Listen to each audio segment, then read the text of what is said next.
Okay, I'm starting a local recording now, and we are a go. Well, good morning, good afternoon, and good evening, wherever you happen to be, and welcome to the Groovy Podcast. My name is Ken Cousin. I'm podcasting from Marlborough, Connecticut, and as always, I am joined by Baruch Sadogurski. Hey, everybody, I'm today at Gilroy, California. where in California? Gilroy. Gilroy. I don't know that Yeah, one. Okay, so apparently that's that's not in your the home that's the office. garlic capital of the world. Seriously, the garlic capital of the world. Yes. So probably just as well that we're remote then. That being the idea. Yeah. Just a thought. All right. So, how are you anyway? You just got back from Canada, was it? Where were you? Yes, I participated yesterday in birthday celebration of Kubernetes. 4 years ago, Kubernetes was released in Montreal Kubernetes Meetup Group. Hmm. There are some very fine guys from Cloud Ops that organize meetups all across Canada in 5 different cities. I did 4 of them back in February, but didn't get to Montreal because of weather considerations. So I kind of completed the tour now. It was crazy insane. 250 people. Wow. Really, really, they do really fine job. So I enjoyed it, and actually I just landed and run home to do the Groovy podcast with you. Well, Montreal's beautiful. I've only been there a couple of times, but I really liked it. Of course, the last time I went, it was expensive because my wife came along. So The while I only was thing, teaching, she yeah, was the only thing I can say about the yeah. Montreal So she was is the walking through airport the and the underground hotel. city. The Oh, okay. airport and the hotel. Oh, she wandered through the underground city, and we Wow. visited a bunch of cafes, and it was really fun. It's a beautiful place, but I prefer to go there now rather than February. All right. So what we are saying is that we actually need to go there one more time. Okay. Oh yeah, absolutely. It's always a good place, but I like everywhere I've been in Canada. It's the wonderful place. So Oh yeah. So far, I completely agree. okay, so in terms of stuff that we're actually supposed to be talking about, I suppose. I do have the show notes for we're season 2, episode 12 now. Wow. I mean, we Yeah. really keep doing this thing, right? Yeah, overall, I believe that's totally episode 61. So we're gonna have to Wow. pick up the pace so we can hit 100, sometime in our collective lifetime, our careers, before we retire. What are cadence now? Every like 3 weeks, I guess, Yeah, in roughly. on average. Yeah. So 100 is not definitely definitely not very far away. Yep. Actually, I might be able to do that much math in my head. So 30 more podcasts times 3 weeks would be 90 weeks. So that's just under 2 years, roughly. Exactly. Exactly. Which, if I'm practical about it, could be. Let's see. This is 2018. We got that election coming up in 2020. I don't know if I'm going to survive that. So we'll have to see how that goes. I remember how miserable the last one was. I'm not looking forward to the next one. Anyway, Well, yeah, that's we'll, neither we'll here we'll nor see. Yeah. Yeah. No, we won't talk politics in this show. That's for oh, sure. God help us, Let's no. talk about yes. Let's talk Yeah. about the good stuff. And Now, and the good stuff for us obviously was GreatConf US. ah, Right, that's the big. I would say that would the biggest thing that happened since our last episode. And unfortunately, I couldn't come. But can you represented this podcast in person and did a very important episode with Dr. Paul King. You also got an award.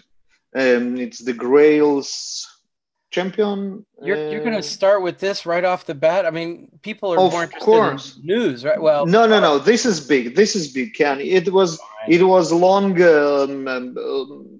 deserved, and I really think that of all people, you definitely deserve it, and I'm very happy for you. And congratulations. Show us the thing. Oh, well, that's very kind of you, first of all. This is the actual, the actual award itself. I have not yet drunk beer out of it, although I suppose that's in the plan. It says Grails Rockstar, and they put Rockstar as one word. I've always wondered whether that was one word or two. I think Java 1 is also one word, Java 1 Rockstar. I'm not sure. I think you're probably right, but I don't know whether Java 1, of course there is no Java 1 anymore, but regardless, I don't know whether to rely on that as a source of accurate information necessarily. Whereas, I mean, this is Grails, this is the OCI people. These are, as I say, these are my peeps, you know? This is the community that I really care about.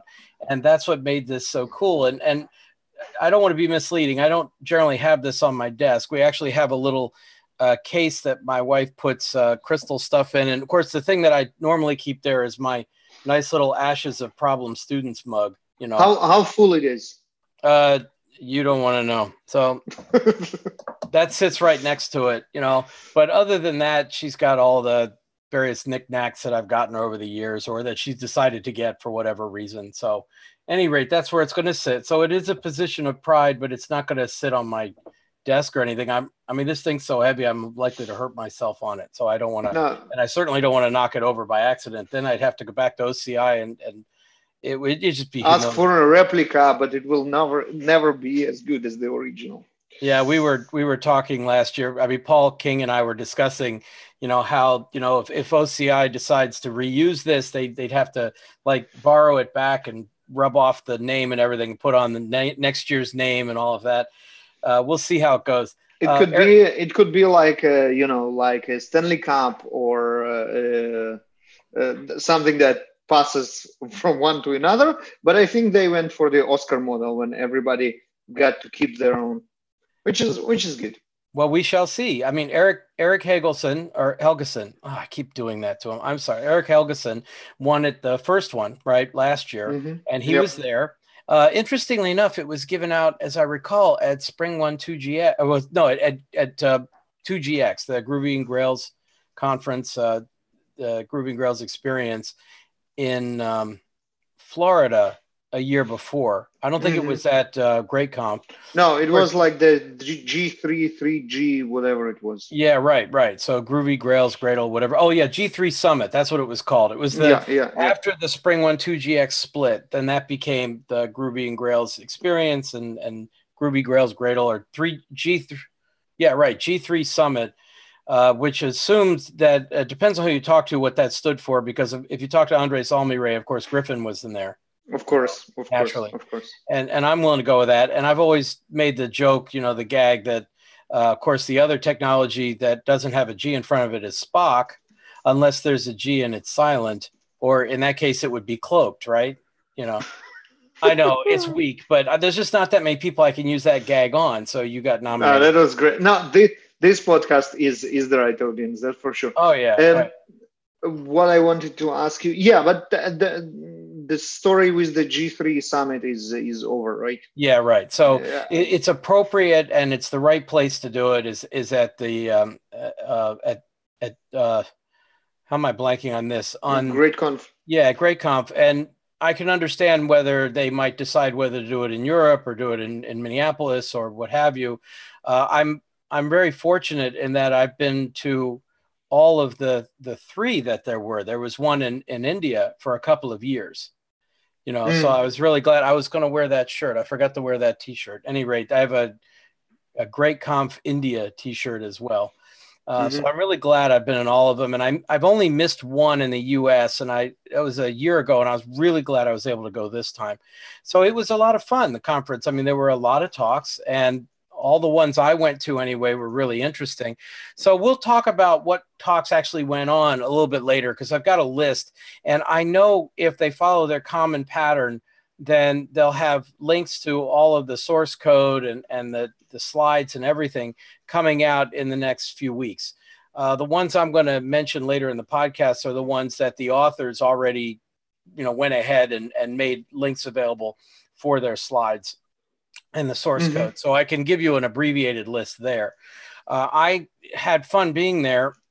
And of course, it's always good to see Paul King. And so since we're going to talk about that later, that gives me a chance to mention that Paul was instrumental in helping us resolve an issue that Groovy was having with Java 10. Okay, because of course there is no Java 9 anymore, right? According to Oracle. Yeah. And as of the end of September, there'll be no Java 10 either. It'll be 11 at that point. Yeah, but 11 will stick with us for a while. Yeah, and there was a problem with running Groovy on 10 that was partly related to the module issue and partly related to this Mac library, this MRJ library, the Mac one I mentioned to you earlier. And I talked to Paul about it at the conference, and he did a bunch of extra work. And as of, I think, yesterday, Groovy 2.5.2 was released. And I participated in that. He would tell me, hey, go check it out and run it on your machine and see if it works. You know, I mean, so I have no idea how he fixed the problem. I didn't dig into that, but now I can run the Groovy console and the Groovy shell and just Groovy scripts and everything on a Mac, and they work just fine. You get the little warning from Gradle. Sometimes you don't always get it because he removed the JAXB dependency, but if you need it, you get the little warning and everything from the Gradle part. But now Groovy 2.5.2 works just fine on my Mac. And this is great. It's about time, because obviously, while the majority of the community is still on Java 8, the migration to 11 will happen for sure. I guess a lot of people will skip 9 and 10, but 11 is kind of it will be with us for a while. So it's good to hear that this is solved now. Yeah, according to the release notes, there were a bunch of bug fixes as well, but none of those actually affected me directly. What did affect me, of course, was the fact I couldn't even run it without setting an environment variable. And even if I set the environment variable, that didn't work. And there was a variable that you could set that would make the warnings go away, and that didn't work for me either. Now, none of that matters. It's all good. Okay, so that's very helpful. Yeah, and now we can look forward to 3 whenever that's going to be ready. At least that's what I'm looking forward to. That will be great. Yep. Now the other releases, Gradle released 4.9, and they've also released release candidate 1, RC1 for 4.10. I expect release candidate 2 to be out very soon on 4.10. In 4.9, the big change that I saw is that they have finally revise the publishing mechanism inside of Gradle. Because when I teach the Gradle classes, I do the intro class for Gradle Incorporated itself. And I also teach Gradle separately, and I speak about it at conferences. Most of the basic stuff is all understood, but people generally ask, what's the publishing mechanism for publishing your library to a Maven repository or Ivy or what have you. And the problem that always existed with that is that there were too many answers. There were several different options for doing that. There was nothing really standard. Absolutely, yes. And now there really is an official Maven publish and Ivy publish plugin. So there's plugins for both of those now. And they've also, I added a link to this, there's actually a page in the user manual now for actually the mechanism for doing publishing. Right. So the publish plugin was with us for a while. I mean, for a really long time. I think at least maybe even 2 years, and it was in beta or incubating, and it was kind of alternative to the old Maven plugin, right? It's called Maven plugin that worked with configurations and not with publications. And we in JFrog suffered from a great deal because we had to maintain 2 sets of plugins, one that worked with the one and the other that worked with the other. It was very, very confusing for the users. People constantly, Stack Overflow is full of questions of what goes with what and why there are 2 and why we should prefer one to another.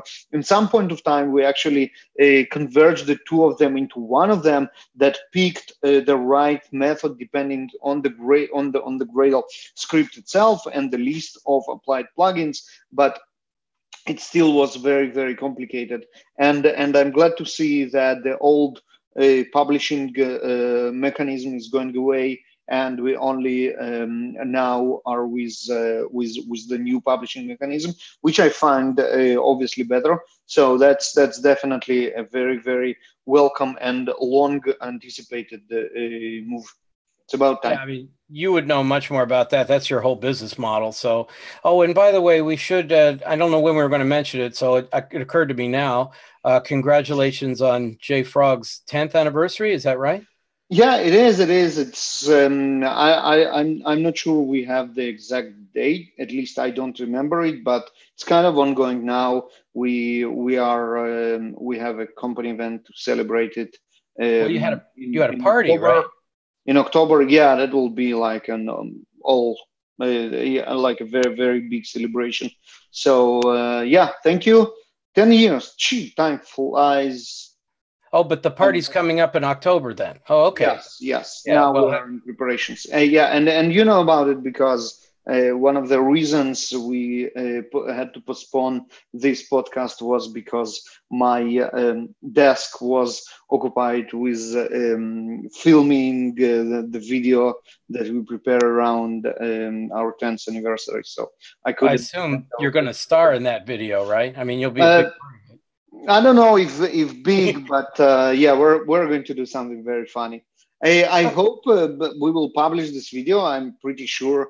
So I will be able to prove you that um, my no show was for a good reason. Well, it's understandable, and we'll talk about that when we hit October then, because we may even have a podcast again by that point. Or two. Now, well, yeah, let's not get ambitious here. So, any rate, that was 4.9, and in 4.9 they made some other changes that don't really affect me directly. In 4.10, what's coming, and again, that'll be relatively soon. Of course, the big deal there is that will be the version 1.0 of the Kotlin DSL, presumably. Oh They say yes. that 4.10 RC1 has Kotlin DSL 1.0 RC1, and that the full 1.0 version will ship with the next version of Gradle. That's in the release notes, so I'm not exposing anything that's not already publicized. Now, whether this is a good thing or a bad thing is a completely different discussion. Our old friend Peter Ledbrook, by the way, I believe has been involved in helping them with their migration guides and everything on that. He's been working on the user manual again. So we did have a chance I sent him an email saying, oh, hey, are you back? And his answer was, not really. Because, of course, I asked him if he wanted to join us on the podcast. And hopefully that will come someday soon. Not quite yet, but it's good to know that he's still active or becoming active again. And of course, we always wish him the best. Yes, but look, this is what honest and respectable people do when they switch to Kotlin. They stop participating in a Groovy podcast. I don't want to say that because I think we'd lose too many people that way. So I think that we will take the attitude that knowing an additional language always makes you a better developer. It's like, it's a very American attitude to only have one language, only speak English, right? Whereas any reasonable person would understand that learning Spanish, French, Italian, Russian, German, anything helps you in many ways, right? It's always a good thing to be able to learn alternative languages. And therefore, if you are a Groovy developer and you also know Java, of course, it's probably not a bad thing to learn ideas from Kotlin or Scala or Clojure or any of the especially after Kotlin learned so many ideas from Groovy. Yeah, right. no, absolutely. We're just fooling around. Obviously, having one more language under your belt does good. You learn additional ideas from it. You generally become a better developer. And I'm going through the migration guide, which is very nicely done with kind of a switch when you can click and see how the code looks in Groovy and directly see how it looks in Kotlin. And I have to say it will probably improve over time. But what I see for now is that most of the statements become more verbose as you move from Groovy to Kotlin. There are some that remain exactly the same, but most of them at least add additional set of parentheses, and a lot of them actually add much more code. So, for example, if you look at the code on task configuration, something that we used to write jar and then just open block of code and configure our jar task now becomes val jar, because you obviously create a variable by task.getting and that's some getter of the task themselves. And then jar class, because in Kotlin, you need to specify class when you refer to class, and only then you can actually start configuring it. So I would say it went from 3 characters to how many, to 36 in this particular example. So I'm not saying that's the only way. I'm not saying there is no better way to do it and that it won't improve over time. But for now, just be prepared that your script will be much more verbose. Well, we'll deal with all that when it actually happens. It's just interesting that this is actually happening from Gradle's point of view, and then we'll see what else they're doing. Because my understanding at Gradle is that the focus of the team is now really going toward user experience now, that they feel they've gotten the speed gains that they can get out of it, and they've been enormously successful there. And now the question is, how do we make it easier for developers to use? And this is one facet of that overall effort. And we'll see how that plays out. And of course, we do reserve the right to continue to give Kotlin and its associated developers a hard time just in general.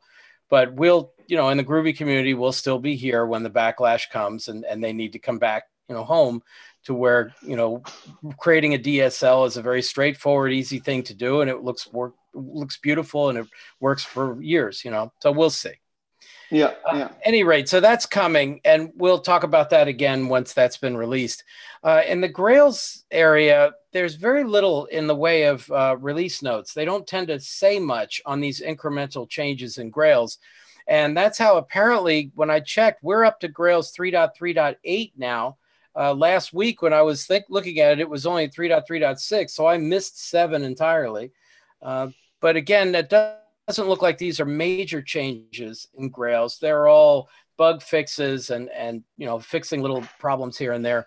I have not seen anything that we would call out as a major feature change in any of that. Yeah, but I guess that's a minor release, and those are minor releases, and they are, as the name implies, minor. Yeah. Now, Jeff Brown, when he did his keynote at GreatConf, of course, talked about Micronaut, and Micronaut, I believe, is on milestone, 1.0 milestone 3 or 4. I forget which one.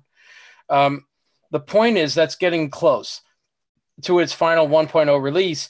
And what he said at GreatConf was that in getting to the milestone 2 release, they had to dedicate a lot of effort to Micronaut at OCI, but that now that they've achieved that level, the remaining changes are much more straightforward and they can start focusing more again on Grails. I didn't realize that the attention on Grails was shifting a little bit for Micronaut more than we thought, but in fact, now they believe that they could spend a lot more time on Grails. Now, some people there, of course, have been working on Grails the whole time. They're still doing Quickcasts, they're still doing tutorials, it's still growing over there, but it's nice to know that they really do have big plans for Grails for the future. Yeah, and I guess we still have some work to do in clearing up the confusion and the relationship between all the frameworks that we have now, and that will be obviously Grails 3 and Micronaut and Redpack. But it looks like the picture is getting clearer, and we can see the right use cases for each and every one of them, and that's obviously be a good thing. Well, in Micronaut, in order to get better performance and smaller sizes, they wrote their own dependency injection framework. So they're not just built on top of Spring anymore. And one of the things that supposedly will be available in Grails is they'll have a Micronaut plugin that will bring the performance and speed improvements from Micronaut over to Grails as well. I expect that's probably something scheduled for later, maybe in Grails 4, but again, we'll know this fall that all those are in the plan. So Micronaut, of course, was a major presence at GreatConf, and so was Grails. There were several Grails talks related to that as well. Now, in terms of just basic blog posts and links and things like that occurred in the last few weeks, there was a little article from LinkedIn, of all people. The LinkedIn engineering team published a blog post called Productivity at Scale, how LinkedIn improved build times by 400% by using Gradle for their builds on Play framework applications. So I knew they had some stuff on the Play framework. I know they'd done that. I didn't realize that they weren't using Gradle with Play, and now they are, and that made a big, big difference in their performance. Yeah. So that's a very good, another good publicity for Gradle, and those are great news. I wish we kind of didn't see the same names for Gradle. You can count on one hand the success stories of Gradle in the industry which are very public, and that will obviously be LinkedIn and Netflix and maybe a couple of others. And this is great, obviously, but I'm really looking Gradle to start and pick up in more places and have those stories not coming from the same 2 or 3 companies. Well, I'm sure they're interested in that as well. And from what I gather, they've had some major successes recently that they can't really talk about. You know what I mean? That as a company, they're doing well because they are making major sales of Gradle Enterprise and things like that, but they're selling it to companies that don't necessarily want them to advertise it publicly. And that's always the case. Yes. But it's at least it's good to know that they are doing well, and that I expect that there will be a bright future. So if they can deal with this user experience issue, hopefully that will help adoption too.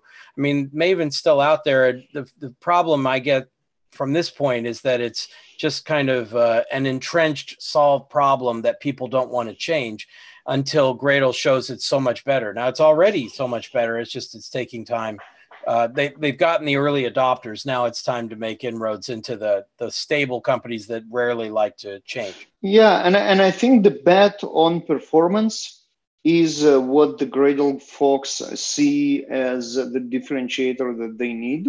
And I only hope they're right, because for me, I would name other differentiators, but I guess they did their homework and they know what pain they're trying to solve and what they really try to emphasize as being the better differentiator. Well, when they were trying to make inroads into major companies like Netflix, if your company already does thousands or tens of thousands of builds a day, performance is really key. But once you've achieved that, what you can get out of that, then it's time to start addressing some of these other metrics like usability. And that's my sense, is that that's the plan. They are on the way there. They're still hiring, by the way. I still have seen new people joining the company, both on the technical side and on the marketing side. So it's happening all the way through. This is great. Sorry? This is good. Yeah, it's all good news. So now there was another post I saw about this is a product I'd never seen before. Have you ever used? Well, it's spelled GR Engine. Do they call it Grengen, perhaps? Grengen is an engine for running and embedding Groovy in a Java VM, and apparently it's been around a little while. And what they have done is that they have now gone to version 2.0.0, and I put a link in there to the user manual, and the user manual has that same look and feel of people who like to use ASCII doc, like me. Got that look and feel to it, and it looks very simple. You just instantiate the engine and you call run, and you are basically putting Groovy code in something that'll run automatically. So it looks like a nice little tool, for embedding Groovy in an existing system. I wonder, and I have to say I didn't look into it very much. I wonder if that's something that it's probably just a nice but API on top of running Groovy in Java. But I mean, we've been doing that for a very long time without it by using Java itself. But I guess it's a nice. Looking here, they instantiate Groovy shell and then they actually run the scripts. This looks very, very similar to what we are used to. So I'm not sure what they bring to the table, but I have to say I'm not an expert in Grengen or whatever it's called. Well, it's really interesting. It certainly looks simple. They claim it's very fast and very flexible, of course, and quite extendable. And they have the security mechanisms and safety and everything. So I haven't used it personally other than just the hello world type examples, but looks promising. And I like to see activity in the Groovy world anyway on building frameworks that make it easier for people to adopt. So that's good news there. Now, another thing, a project that you've used, and I tried to use, but it's still run into the learning curve, is there's a blog post by Rolf Mueller, who wrote about HTTP Builder NG, the next generation, if you will. Yes. I have used HTTP Builder NG to some degree, but I never quite finished because it's got a bit of a learning curve, although they do have a nice user manual on it. And the nice thing about what that brings to the table, of course, is that you can specify your underlying library for the actual networking, like OK HTTP or Apache HTTP components or whatever. And Rolf wrote a blog post about his experiments with it, and he came up with a generic template to write a bunch of tests using that. And it's all using @grab scripts and everything to specify whether using the core or Apache or OK HTTP clients, whatever he prefers. Absolutely, yes. So the pluggable engine is a big deal because you can do asynchronous HTTP very, very simple with it. And also OK HTTP is considered much better performant and more functionality than than using the classic HTTP connectivity of the JDK itself. When I used the HTTP Builder NG, the problem with it was a little bit thin on the documentation side. So you have some basic usage examples and some user guide, but there were parts that weren't covered. I think they got much more documentation now, and everything is covered at least to the level we used to in the old HTTP Builder. So I would say there is absolutely no reason not to switch by now. Yeah, if I have to do something related to that again, I'll probably take a look. I'm sure I'll take a look.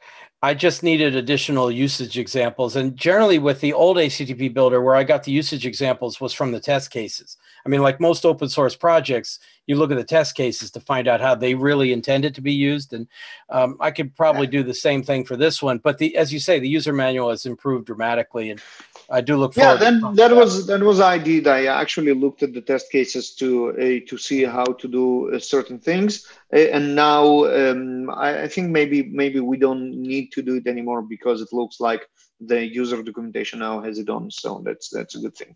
Well, I like that they use OK HTTP also in the Android world.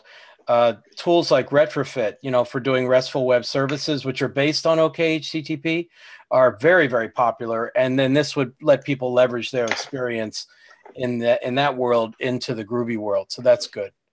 Yeah, absolutely. I think that's the standard de facto in Android world. Yeah. And again, it goes back to the authors of OK HTTP, which are people from Square right. that contributed tons of very, very useful stuff to Android ecosystem. So, yeah. So that's all good. Now, one thing we haven't mentioned, which I don't remember if it just mentioned it in passing, but something I do want to bring up. Jen Strader, our friend Jen, has been very active in supporting an effort in, I don't know how you pronounce it, Buea, Cameroon, to help some students there learn Groovy and Grails. And a year ago, I think it was, she had a GoFundMe campaign that helped teach some of them a tutorial and everything. And then this year, it turns out that there's a bunch of students at the university there, and they need like a 2-month internship in order to complete their degrees. So there's been some political difficulties in Cameroon that caused a lot of companies to either leave or discontinue their internship programs. So there was a follow-on fundraiser to try to raise funds to help some of those students work at internships locally, and also to help build a website there. And the teacher there, what's it, Fosso Arcel, I think. I don't know how you pronounce his name, was willing to help supervise these students so they could get their internship and all set there. And it's technically under the name GR8DI, Summer Internships. And they had a fundraiser, and several people from the Groovy community, of course, contributed. And they, she only had a goal of raising like $900, and they're well over 2,000 at this point. And any additional money will help additional students as well. So a couple of things I want to say about this. First of all, thank you to Jen for helping to satisfy what is such obviously a need. Secondly, I want to say, in the unlikely event that any of those students or the instructor actually listens to the Groovy podcast, welcome to the community. It's wonderful to have you. Hopefully, maybe we can talk to one or more of them on the podcast at some point. And that's just a great thing that they're doing. And we wish them all the best. And any way we could support their effort, we're happy to. So at minimum, I put a link to the GoFundMe page on the show notes. I know there's going to be building a website. I mean, that's part of what's going on. And I think they just started, if they've even started yet.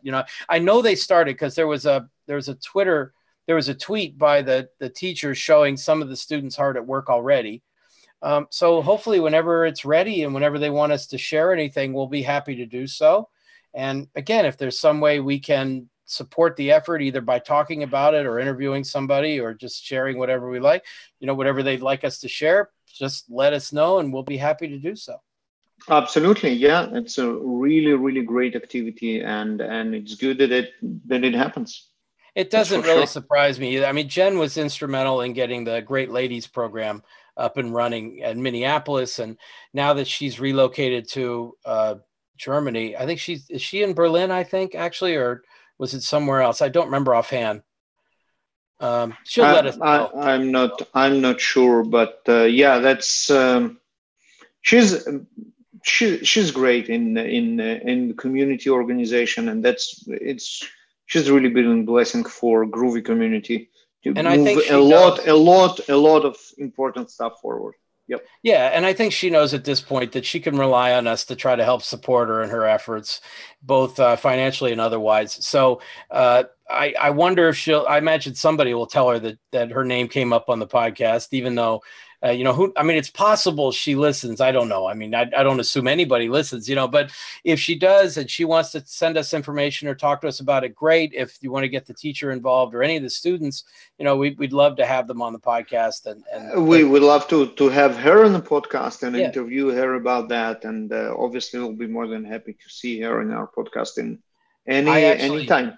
My knowledge of geography is really good for an American, which is an extremely low bar, right? I mean, I can put India on a map, it's like unlike so many Americans.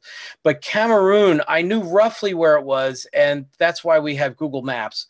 So I actually went in and I've got the map zoomed in, and I could see roughly where the university is and all of that. So I'm looking forward to any pictures or information that comes out of there. Find out more about what they're doing.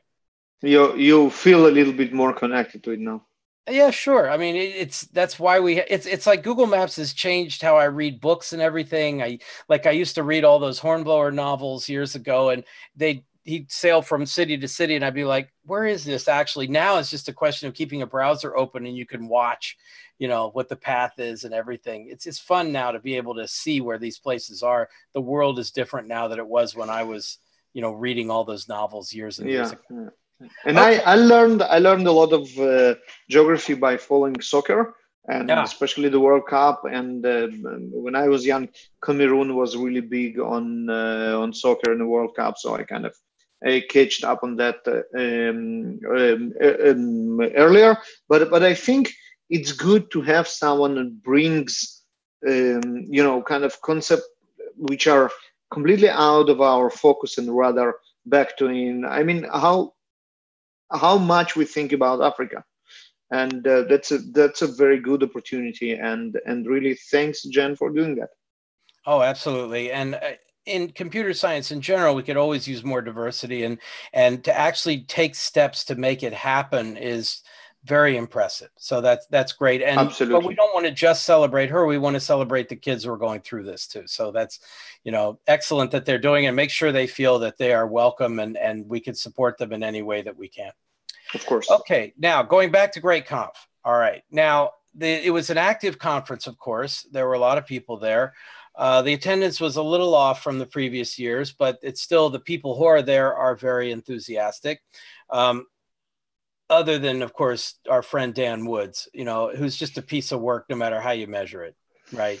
I think he tries to become more enterprisey and, kind of mainstream. I hope he fails. Well, and Dan, of course, is the kind of guy who will manufacture all sorts of excuses. Like he was supposed to be there at one point and showed up and then didn't stay because supposedly something like his dog bit a kid or something. I mean, where does this happen? It happens to Dan, I would expect right? his kid to bite a dog, not the other way Well, around. we don't want to attribute Dan's issues to his children yet. I mean, it's not really fair. I mean, I don't want people to judge my son by my quirks, so I get that. But of course, something strange happens to Dan, and we'll have to see if we can get more information about what all that was about. I know he did at least one talk, and I was going to go, but I had a talk at the same time that I wanted to go to. Alvaro. So you're good on excuses as well. It's not only Dan.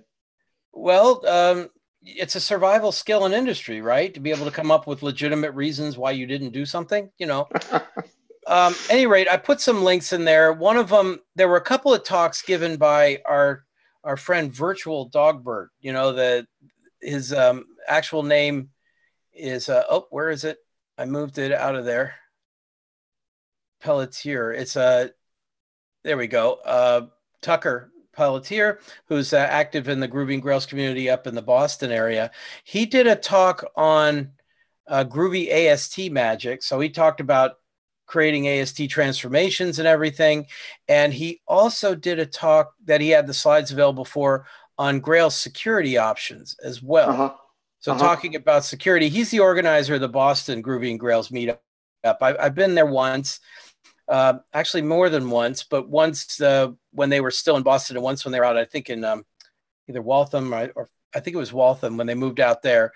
So at any rate, his slides are available. And of course, he had the tie-dyed T-shirt and everything with the groovy stuff on it. So that was fun. So at any rate, I put links to both of those slides in the show notes. Now, Christian, okay, if it's German, it's pronounced something like Österreich, Oestreich. But of course, that would be my schoolboy German, with my accent, and who knows what it actually is. But he did a talk about Jenkins pipelines in the enterprise. And I know that's a very popular topic. A lot of people are quite interested in that. And he made his slides available as a Google Doc or Google presentation.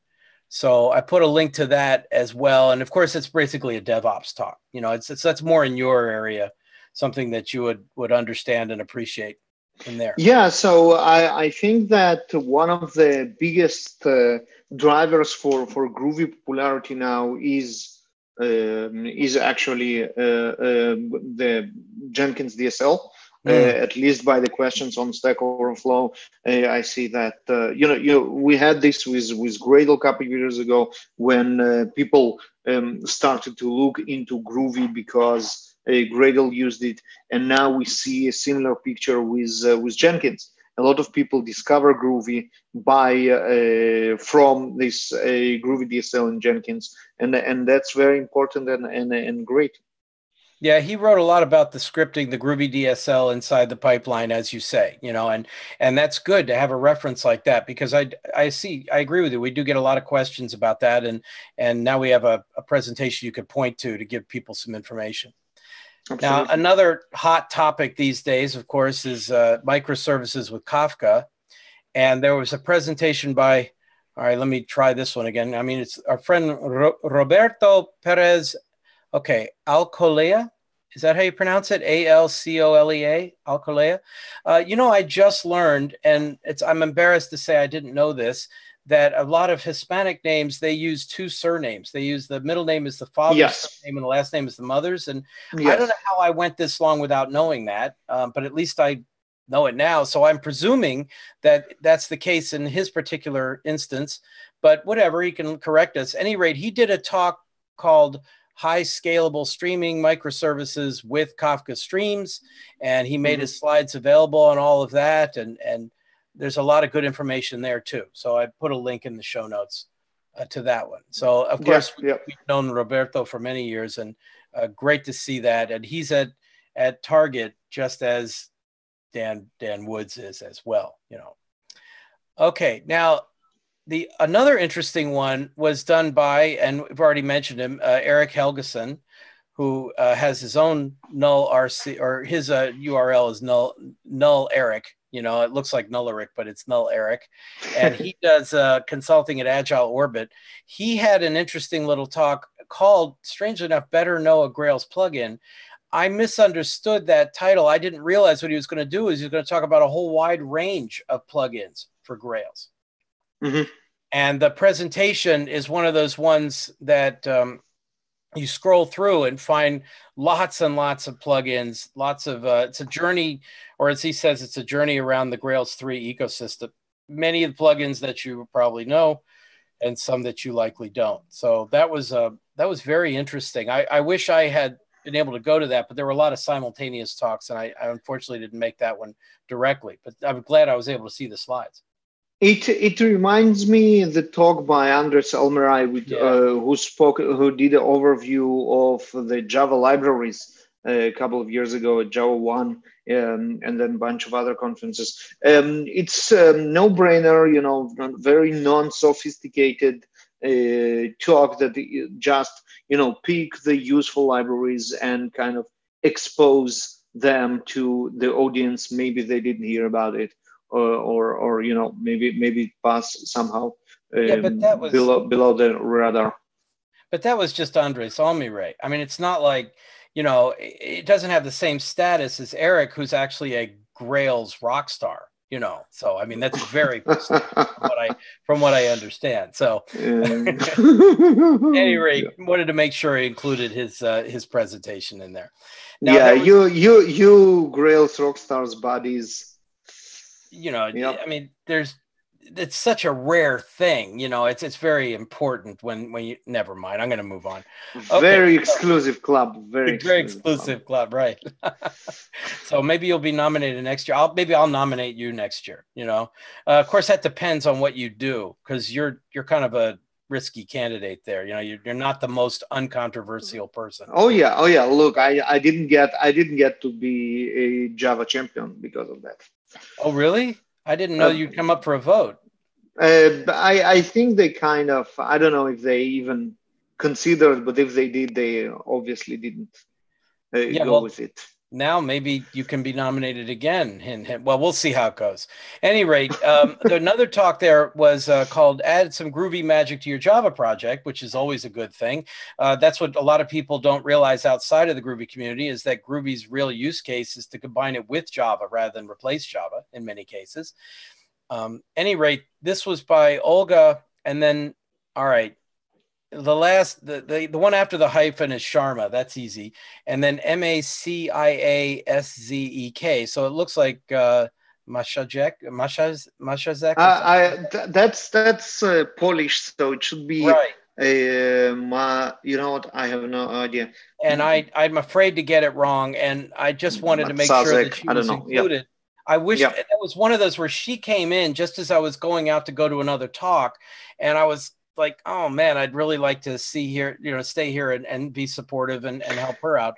But it looks like the talk was very solid and very helpful. And of course, she included her slides already, talking about how to leverage Groovy in a Java code base. And that's a good thing to have.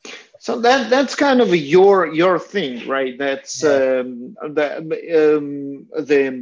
combination of Java, like Groovy as a super Java that you can use with your old Java at any moment. That's your strong strong place, right?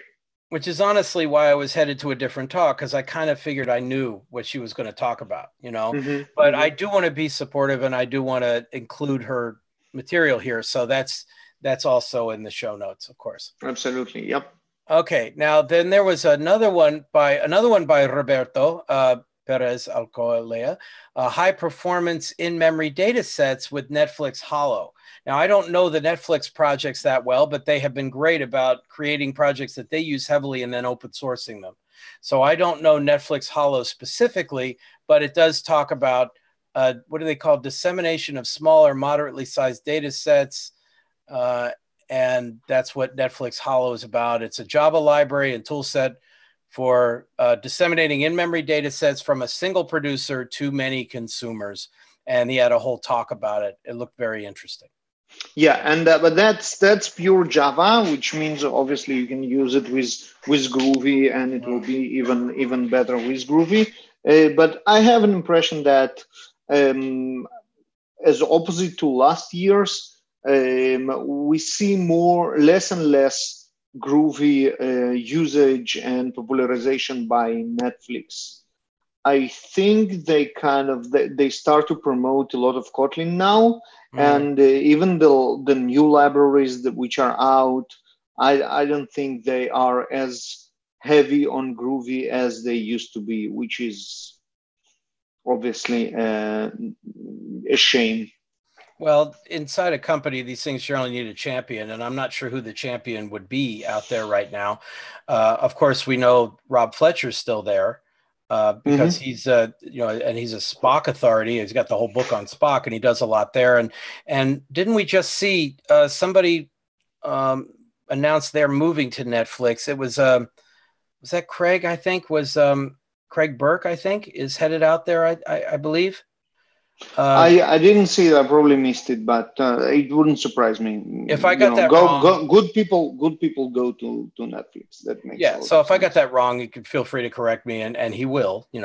But yeah, maybe it depends on who is involved at the company and who's willing to champion things, and we'll see how that goes. But one thing I do want to say though is if you expose your slides early, you'll wind up on the Groovy Podcast.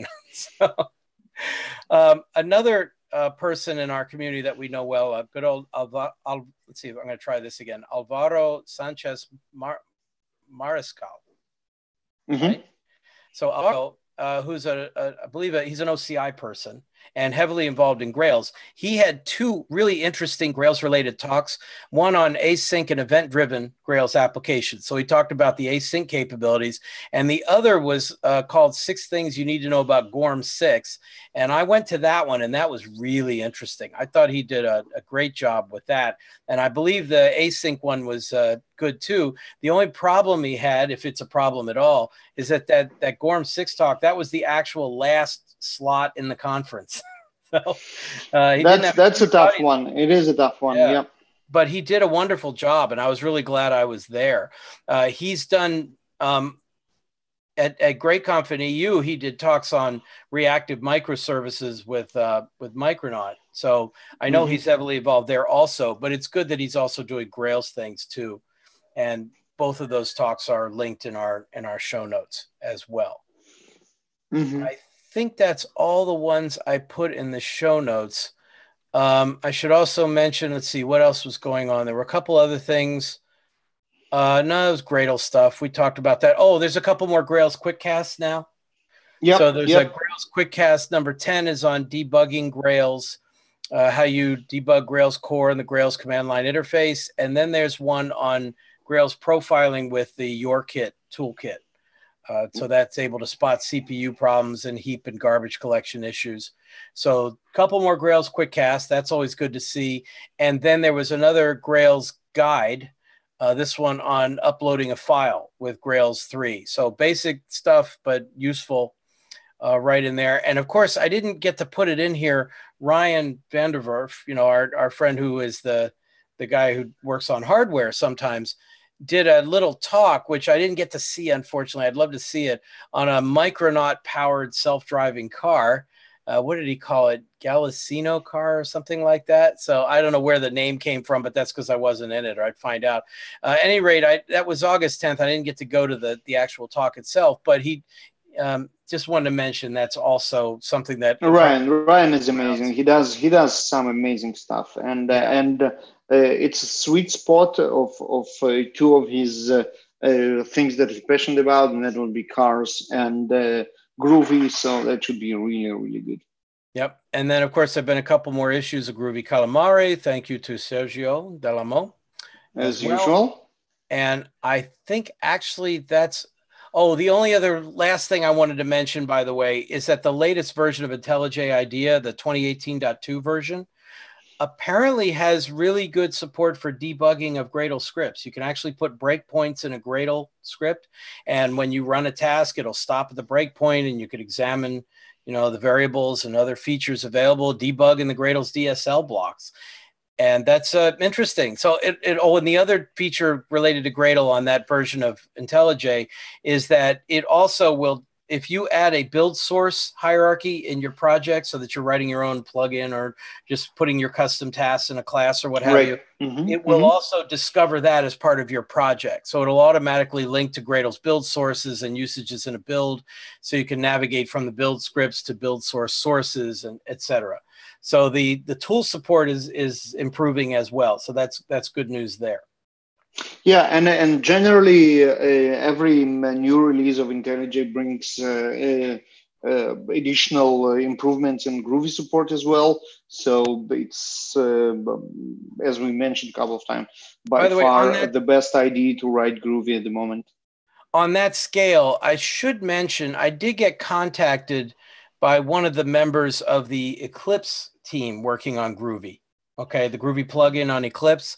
And I didn't ask him for permission to use his name or anything, so I'm going to hold off. But he just wanted to talk about some of the issues I was having with Eclipse and Groovy. And before we do another podcast, I'm definitely going to find some time to do that. And maybe I can get him to come and talk about that, because there's still a lot of people who are, well, we'd say stuck on Eclipse or using an Eclipse-based tool with Groovy. And we want to make sure that they know that this is not, that there are things going on there, that there are people working on it and are listening to what the issues are and trying to help, at least on that. Those are great news, because obviously competition is always good. And we would love to see Eclipse keep supporting Groovy, and it actually makes it a good IDE for writing Groovy as well. Yep.